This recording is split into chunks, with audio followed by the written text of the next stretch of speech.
여러분의 건강을 생각하는 쿠키 건강 뉴스 시작합니다. 당뇨병의 합병증 가운데 하나가 망막 혈관이 손상돼 시력이 급격히 떨어지는 당뇨 망막병증인데요. 당뇨 환자의 절반 이상이 당뇨 망막병증 실명을 막기 위한 검사를 받지 않는 것으로 조사됐습니다.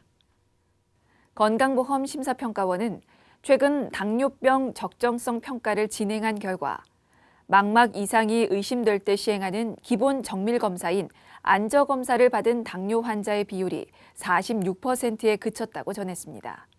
심평원은 당뇨를 앓은 기간이 길고 혈당 조절이 잘 안 될수록 당뇨 망막병증 위험이 크다며 당뇨 진단을 받았다면 증상이 없더라도 안저 검사를 정기적으로 받을 필요가 있다고 당부했습니다.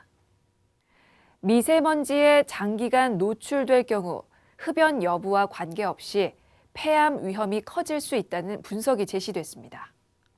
서울대 병원이 운영하는 서울시 보라매 병원 호흡기내과 연구팀이 성인 583만여 명을 7년간 추적 관찰했는데요.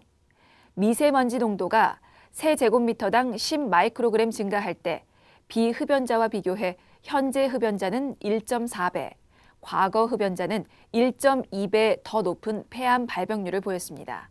연구팀은 오랫동안 미세먼지에 노출된 비흡연자 역시 폐암 위험이 커졌다며 미세먼지가 많은 지역의 거주자는 폐 건강을 주기적으로 살펴보는 것이 좋다고 전했습니다.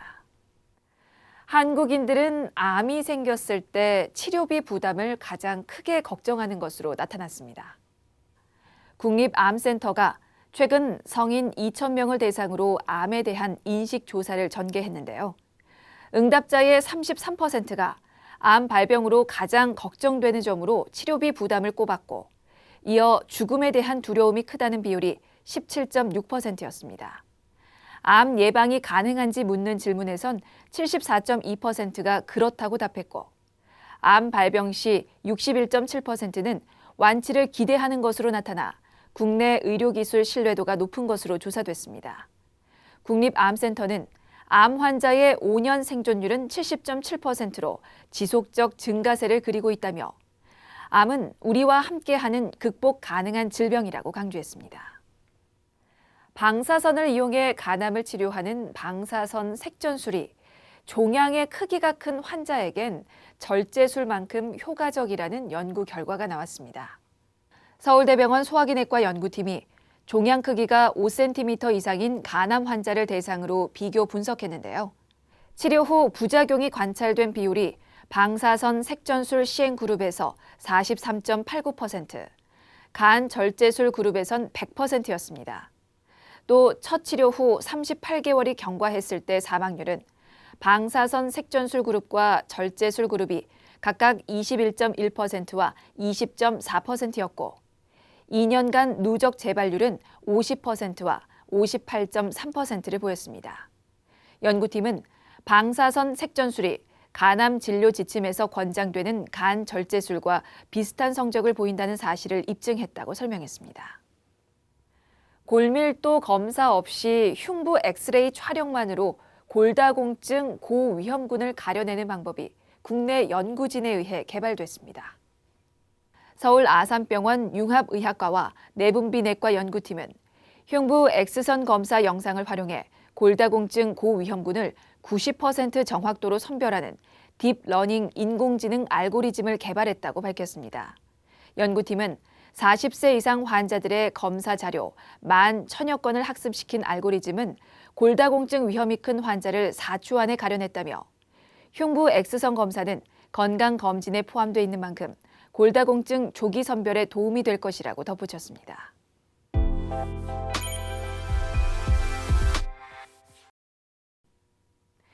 여러분은 혹시 얼주가이신가요? 얼어 죽어도 아이스를 줄임말인 얼주가. 겨울에도 무조건 찬 음료를 찾는 사람들을 뜻하는데요. 맹추위 속에서도 아이스 음료를 선호하는 얼주가라면 더욱더 이가 시린 증상을 느꼈을 때 주의해야겠습니다. 치아는 겉에서부터 단단한 범랑질과 부드러운 상아질, 또 신경으로 이루어져 있는데요. 이 범낭질이 손상되면 신경과 맞닿은 상아질이 노출되면서 외부 자극에 민감해지고 이가 시리게 됩니다. 자, 이 범낭질은요, 충치나 잇몸병, 식습관, 칫솔질 등 아주 다양한 이유로 깨지거나 패이는데요. 일반적으로 충치나 치아 손상 혹은 피로감으로 인해 이가 시린 것이라고 인식하지만 이와는 별개로 치아와 잇몸의 경계부가 패이거나 잇몸이 내려가면서 주로 발생을 합니다. 때문에 찬 음료를 마셨을 때 이가 시리다면 치아가 보내는 경고라고 생각을 하셔야 하는 거죠. 경희대 치과병원 보존과 김현정 교수는 치아 속 신경과 혈관을 둘러싸고 있는 상아질은 범낭질과 백악질로 감싸져 외부로부터 보호를 받는데 잘못된 칫솔질이나 탄산음료의 과다한 섭취 등으로 상아질이 외부로 노출되기도 한다며 외부 자극뿐만 아니라 온도, 화학적 자극 등이 가해지면 신경에 그대로 영향을 줘 자연스레 짧고 날카로운 시린 통증이 나타날 수 있다고 설명했는데요. 자, 주의할 점은 양치를 아무리 열심히 해도 칫솔모를 좌우로 그리고 과다한 힘으로 문질러 닦다 보면 이 범낭질과 백악질이 깎여 나가서 상아질을 노출시킬 수 있다는 사실입니다. 자, 그래서 칫솔질은 위아래 비스듬히 회전하듯 쓸어내리며 닦고 칫솔은 모가 뻣뻣한 것보다 부드러운 미세모를 사용해야 치아 손상을 최소화할 수 있습니다. 자, 그리고 범낭질은 무기질 성분으로 이루어진 석회화 조직입니다. 때문에 산성에 의해 쉽게 용해될 수 있어서 구강 내 산도를 높일 만한 음료는 피하는 것이 좋은데요. 콜라, 사이다 같은 탄산음료나 오렌지 주스, 커피, 냉면처럼 산이 강한 음식은 치아 표면을 거칠게 만들면서 치아를 부식시키니까요.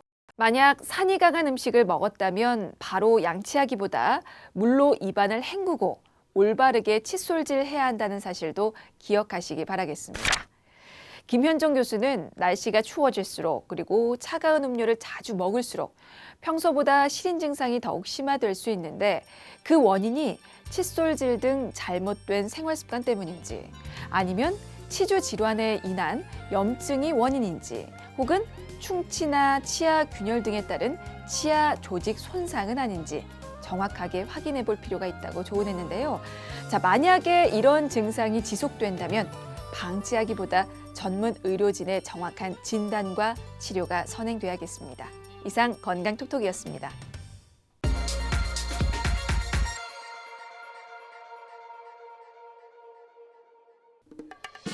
쿠키 건강 뉴스를 마칩니다. 시청해주신 여러분 고맙습니다.